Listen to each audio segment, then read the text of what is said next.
Hello, my dear friends and my students. I hope all of you are well. Today, I have come with one of the most important topics, and most of the students, especially the students of HSC, they must know about this topic. And it is the most important topic for you because most of the students fails to answer these questions. That is called the theme of poem. So, am I right? তোমাদের যে কবিতার theme লিখতে বলে সেখানে আমরা অনেকেই ভেবাচিকা খেয়ে যাই বা থিম লেখাটা কিভাবে কি হবে এটা আমরা ভাবতে পারি না। আসলে বিষয়টা এরকম না। থিমটা হচ্ছে আমরা যেটা বাংলায় বলি মূল ভাব, কবিতার মূল ভাব। থিম মানে হচ্ছে কবিতার কবিতার মূল ভাব। কবিতার মূল ভাবটা কি সেটা আমরা কিন্তু বলি। যেমন আমাকে যদি মা কবিতার একটা মূল ভাব হতে বীর পুরুষ আমরা যখন ছোটবেলায় পড়ছি, অথবা যদি আমাকে সোনার কবিতার মূল ভাব লিখতে বলে আমরা জানি এখানে বলতে হবে যে এই কবিতার মাধ্যমে কবি আমাকে বোঝাতে চেয়েছেন যে মানুষ হচ্ছে আমরা পৃথিবীতে আমরা জন্মগ্রহণ করব কিন্তু আমরা আমাদের কাজের মাধ্যমে বেঁচে থাকবো। কারণ আমাকে নেবে না, আমি ব্যক্তি হিসেবে আমাকে কেউ নেবে না, আমার কর্মটাই প্রধান।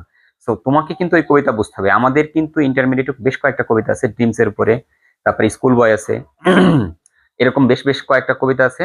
আমি এই কবিতার থিমগুলো কিভাবে লিখতে হয় এটা তোমাদের মাধ্যমে আজকে আমি তোমাদের জানাতে চাই, এই যে কিভাবে আমরা থিমটাকে প্রেজেন্ট করতে পারি। তো আমরা যদি শুরুতেই লিখতে পারি, যেমন হচ্ছিল ড্রিমস। ড্রিমস নিয়ে যদি একটা কবিতা আছে আমাদের, dreams dreams the poem written by, দেখো এটা এরকম আমরা দিতে পারি ড্রিমস রিটেন বাই, বা a poem a poem written by, এখানে কবির নামটা তোমরা দিয়ে দিলা, রিটেন বাই দেশ deals with the theme of watching dreams,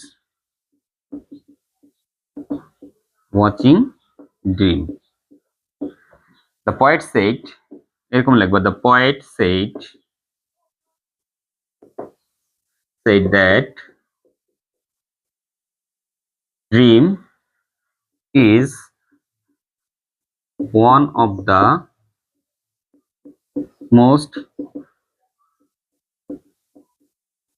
important part of our life, but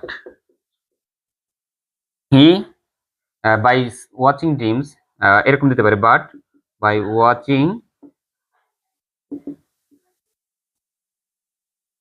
dream